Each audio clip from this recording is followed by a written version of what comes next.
Hi everybody, आप सभी लोग कैसे हैं। आई होप कि आप लोग बहुत अच्छे होंगे, स्वस्थ होंगे, मस्त होंगे, बहुत अच्छे से पढ़ाई कर रहे होंगे। हमने पिछली क्लास जहाँ पे ली थी उसी क्रम में हम आज अपनी अगली क्लास में बात करेंगे उत्तर प्रदेश का आधुनिक इतिहास।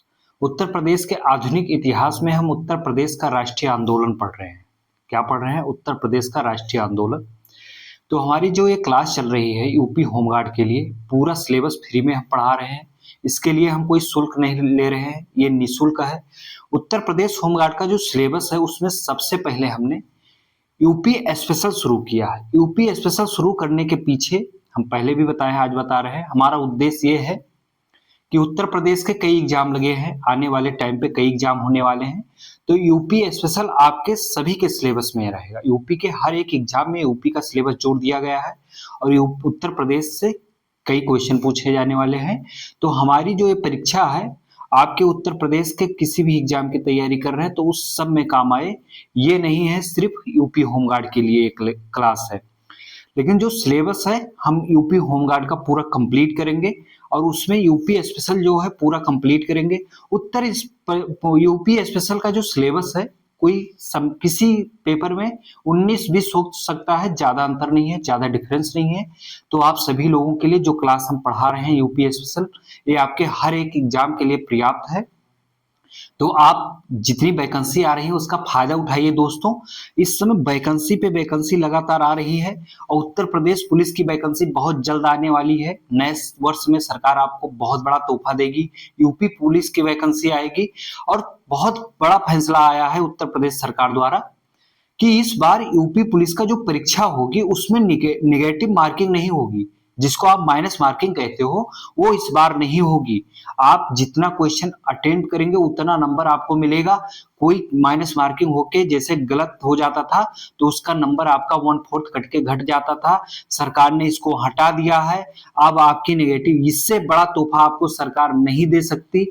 आप जाते हुए 2025 के वर्ष में इतना बड़ा तोहफा दी है यूपी पुलिस की तैयारी करने वाले बच्चों के लिए। तो आप सभी लोग अपने माँ बाप को, अपने आप को एक नए वर्ष में नया तोहफा दीजिए, एक नौकरी लीजिए। नौकरी से बड़ी कोई चीज नहीं है इस समय आपके लिए। और आपका वर्ष तभी सबसे अच्छा होगा जिस वर्ष आप नौकरी पाएंगे।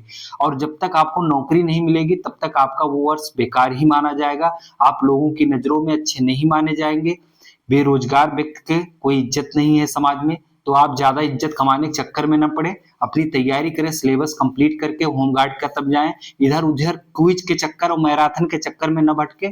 हम 15 से 20 मिनट की क्लास ला रहे हैं, इसको कंप्लीट कीजिए। 1 से 2 बार पढ़ेंगे, मेरी गारंटी है यूपी होमगार्ड के लिए, मेरी गारंटी है कि मैं आपको पास करवा दूंगा। ठीक है आप लेकिन शुरू से अंत तक मेरी क्लास में बने रहिएगा। ये नहीं है कि लास्ट की 2 क्लास पढ़ के आप मेरा एनालिसिस कर दे। शुरू से अंत तक आपको मेरी क्लास में बना रहना है। और लास्ट के फरवरी से हम आपको यूपी होमगार्ड का क्विज करवाएंगे। ठीक है, तो आइए हम आज बात करते हैं भारत का राष्ट्रीय आंदोलन और उत्तर प्रदेश में राष्ट्रीय आंदोलन में क्या हुआ। पिछली क्लास जहां पे छोड़े थे उसी क्रम में हम आगे बढ़ रहे हैं। आज उत्तर प्रदेश, यानी कि आजकल जो उत्तर प्रदेश है, तब इसका नाम, तत्कालीन नाम क्या था? संयुक्त प्रांत या यूनाइटेड प्रोविंसेस का था। संयुक्त प्रांत या यूनाइटेड प्रोविंसेस। कांग्रेस समिति का पहला सम्मेलन कहाँ की अध्यक्षता किसने की थी? मोतीलाल नेहरू ने की थी। यूपी तत्कालीन नाम क्या था? संयुक्त प्रांत या यूनाइटेड प्रोविंसेस था। कांग्रेस समिति का पहला सम्मेलन जो उत्तर प्रदेश में हुआ था, इसकी अध्यक्षता मोतीलाल नेहरू ने की थी। ये किसकी कांग्रेस समिति की बात कर रही है? जो उत्तर प्रदेश कांग्रेस समिति थी, उत्तर प्रदेश की कांग्रेस समिति, उसकी अध्यक्षता की बात कर रहा है, न कि कांग्रेस की। जो कांग्रेस राष्ट्रीय कांग्रेस पार्टी थी उसकी बात नहीं कर रहा है, यहाँ पे उत्तर प्रदेश कांग्रेस समिति की बात हो रही है। इसकी अध्यक्षता मोतीलाल नेहरू ने की थी। 1920 में मुरादाबाद में 1920 में मुरादाबाद में उत्तर प्रदेश कांग्रेस सम्मेलन में गांधी जी ने असहयोग आंदोलन स्वीकार किया गया। जो उत्तर प्रदेश के कांग्रेस समिति का सम्मेलन हुआ था, कहां पे? उत्तर प्रदेश कांग्रेस समिति सम्मेलन की हम बात कर रहे हैं मित्रों, न कि हम कांग्रेस समिति की बात कर रहे हैं। हम ओनली यूपी कांग्रेस कमेटी की बात कर रहे हैं। तो यूपी कांग्रेस कमेटी की जो बैठक हुई थी 1920 में, वो मुरादाबाद में हुई थी। यहाँ पे भी गांधी जी का असहयोग आंदोलन पास किया गया था, यहाँ पे स्वीकार किया गया था। प्रस्ताव जो आया था गांधी जी का, वो स्वीकार किया गया था, यहाँ से पास हो गया था कि उत्तर प्रदेश में भी असहयोग आंदोलन चलाया जाएगा। असहयोग आंदोलन के दौरान बनारस में काशी विद्यापीठ की स्थापना हुई। ये बहुत बार पूछा गया है, आप पीवाईक्यू उठा के देख लेना मेरे मित्रों। आप लोग पीवाईक्यू नहीं देखते हो, इसलिए आपको भरोसा नहीं है, इधर उधर भटक रहे हो। तो सबसे पहले तो भरोसा बनाइए, भटकना बंद करिए, पहले मेरी क्लास के साथ जुड़िए। काशी विद्यापीठ की स्थापना किसने की थी? बहुत बार पूछा गया। शिव प्रसाद गुप्त और डॉक्टर भगवान दास ने की थी। किसने की थी? डॉक्टर शिव प्रसाद गुप्त और डॉक्टर भगवान दास ने की थी। असहयोग आंदोलन के दौरान काशी विद्यापीठ की स्थापना की गई थी। ये कहाँ की गई थी? बनारस में की गई थी। बहुत बार पूछा गया है दोस्तों, आप सभी लोग ध्यान नहीं देते हैं। इसका उद्घाटन किसने किया था? ये बहुत महत्वपूर्ण है। इसका उद्घाटन किसने किया था? महात्मा गांधी जी ने किया था। किसका? काशी विद्यापीठ का उद्घाटन किसने किया था? महात्मा गांधी जी ने किया था। इस समय उत्तर प्रदेश में इस समय उत्तर प्रदेश में अवैध वसूली जो की जा रही थी, उसके खिलाफ भी आंदोलन चलाया गया था। अवैध वसूली जमींदारों द्वारा की जा रही थी। जमींदार जो है वो यहाँ से वसूल के कुछ पैसा अंग्रेजों को देते थे, बाकी अपने पास रख लेते थे। तो इस समय उत्तर प्रदेश में अवैध वसूली के खिलाफ आंदोलन चलाया गया। कहाँ? उत्तर प्रदेश में असहयोग आंदोलन के दौरान। बहुत ध्यान रखना, एक एक पॉइंट बहुत महत्वपूर्ण है। ये एक एक पॉइंट आपके पेपर में छपने वाला है, आप सभी लोग ध्यान दीजिएगा। ये अगर ध्यान नहीं दिए तो आपका पेपर खराब हो सकता है, मिस मत करिएगा मेरे दोस्तों। असहयोग आंदोलन जब चरम बिंदु के दौरान पहुंचा, असहयोग आंदोलन जो महात्मा गांधी ने चलाया था, कब चलाया था? असहयोग आंदोलन महात्मा गांधी जी ने 1920 में चलाया था। असहयोग आंदोलन महात्मा गांधी जी ने कब चलाया था? 1920 में चलाया था दोस्तों। ये याद कर लेना है, डायरेक्ट महात्मा गांधी के 3 आंदोलन पूछे जाते हैं। असहयोग आंदोलन, सविनय अवज्ञा आंदोलन, भारत छोड़ो आंदोलन। ये गांधी जी के 3 आंदोलन बहुत महत्वपूर्ण थे। ये सीधे पूछ लिया जाता है ये किस वर्ष चलाया गया था, या ये पूछ लिया जाता है गांधी जी ने कौन से आंदोलन कब चलाए, क्रम वाइज पूछ लिया जाता है।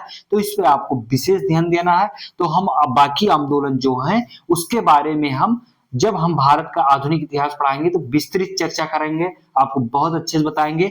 लेकिन यहाँ पे जितना यूपी स्पेशल में जरूरत है हम उतना यहाँ पे बता रहे हैं। असहयोग आंदोलन जब चरम बिंदु पे पहुंचा, उस दौरान गोरखपुर में चौरा चौरी का आंदोलन, या पहले इसका नाम था चौरी चौरा कांड, सरकार ने इसका नाम बदल दिया है, चौरा चौरी आंदोलन कर दिया। 5 फरवरी 1922 को घटना घटित हुई। कब? गोरखपुर में चौरा चौरी कांड, 5 फरवरी चौरी चौरा आंदोलन 5 फरवरी 1922 को घटित हुआ था। इसमें सीधे सीधे ये पूछ लिया जाता है चौरी चौरा कांड किस डेट को हुई थी? आपको ऑप्शन दे देगा 3, 4, 5, 6।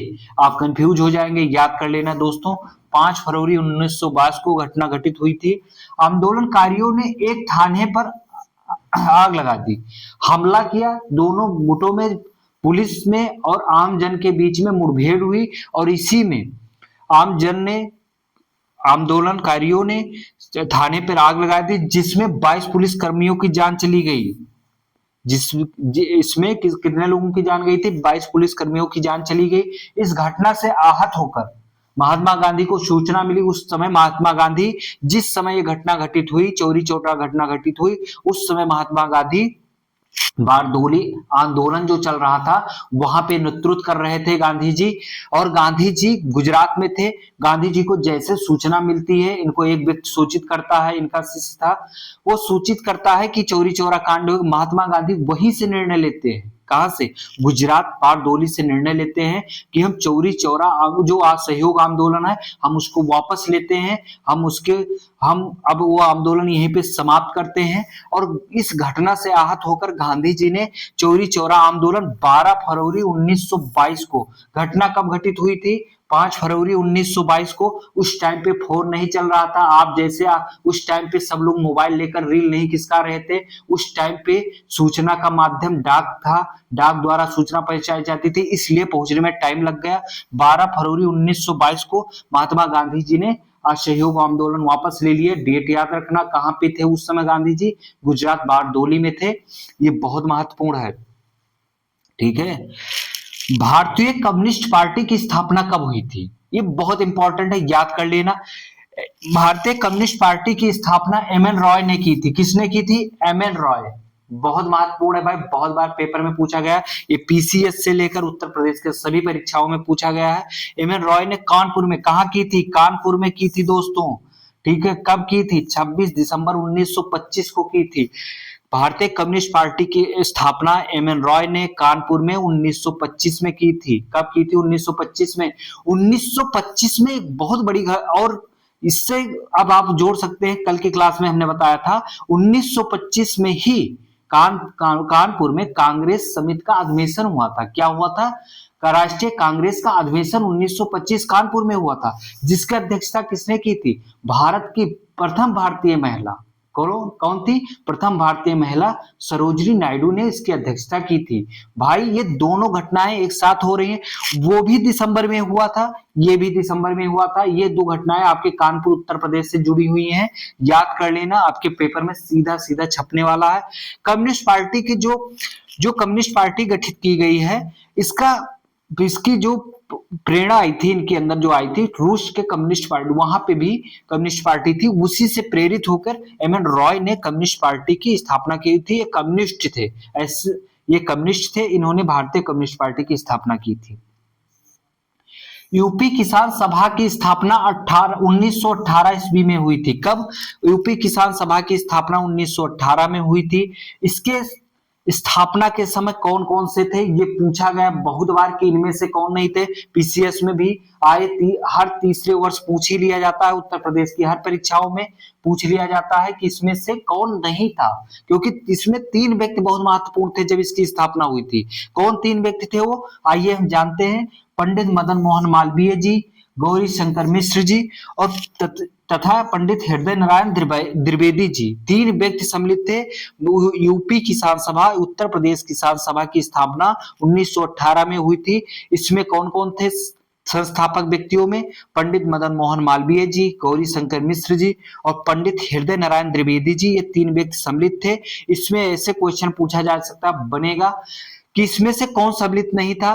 3 नाम ये दे देगा, एक और कोई दे देगा। आप अगर पढ़ेंगे नहीं तो गेस काम करने वाला नहीं, क्विज काम करने वाली नहीं। क्विज भाई यार आपको एक दिन याद रहेगी, उससे ज्यादा याद नहीं रहेगी। अगर आप सिलेबस कंप्लीट करके जाएंगे और 1 से 2 बार सिलेबस कंप्लीट करेंगे, 1 से 2 बार रिवीजन करेंगे, तो आपका पेपर आपकी उंगलियों पे नाचेगा। और हमारी क्लास आपके लिए ही है, तो आप सब लोग इधर उधर भटक रहे हैं, पढ़ाई नहीं कर रहे हैं, ठीक है। फिर अक्टूबर 1920 में प्रतापगढ़ में अवध किसान सभा की स्थापना की गई थी। अक्टूबर 1920 में प्रतापगढ़ में अवध किसान सभा का गठन किसने किया था? बाबा रामचंद्र ने किया था। बहुत बार पेपर में पूछा गया है। अक्टूबर 1920 में प्रतापगढ़ में अवध किसान सभा की स्थापना कब की गई थी? 1920 में की गई थी। कहां की गई थी? प्रतापगढ़ में की गई थी। किसने किया था? बाबा रामचंद्र ने किया था। प्रतापगढ़ में नाई धोबी बंद बहिष्कार का आयोजन किया गया था। प्रतापगढ़ में नाई धोबी बंद बहिष्कार का आयोजन किया गया था। तो इस प्रकार हमारी क्लास यहाँ पे ये खत्म हुई, समाप्त हुई। हम अगली कक्षा में आपको फिर ऐसे ही जो टॉपिक बचा है उसके साथ हम आएंगे यूपी स्पेशल में। उसके बाद आप सभी लोग पढ़ाई करते रहिए, तब तक रिवीजन करते रहिएगा। क्लास लेने के बाद अब रिवीजन करिए, क्लास को कम से कम 1 से 2 बार देखिए। हमने आपको पिछली कक्षा में बताया था, फिर बता रहे हैं, एक कोई यूपी होमगार्ड के लिए आप बुक ले लीजिएगा।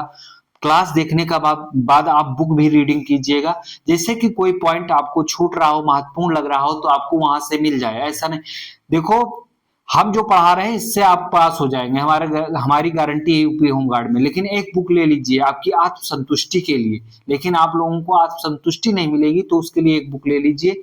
और हम अब चलते हैं। धन्यवाद। जय हिंद।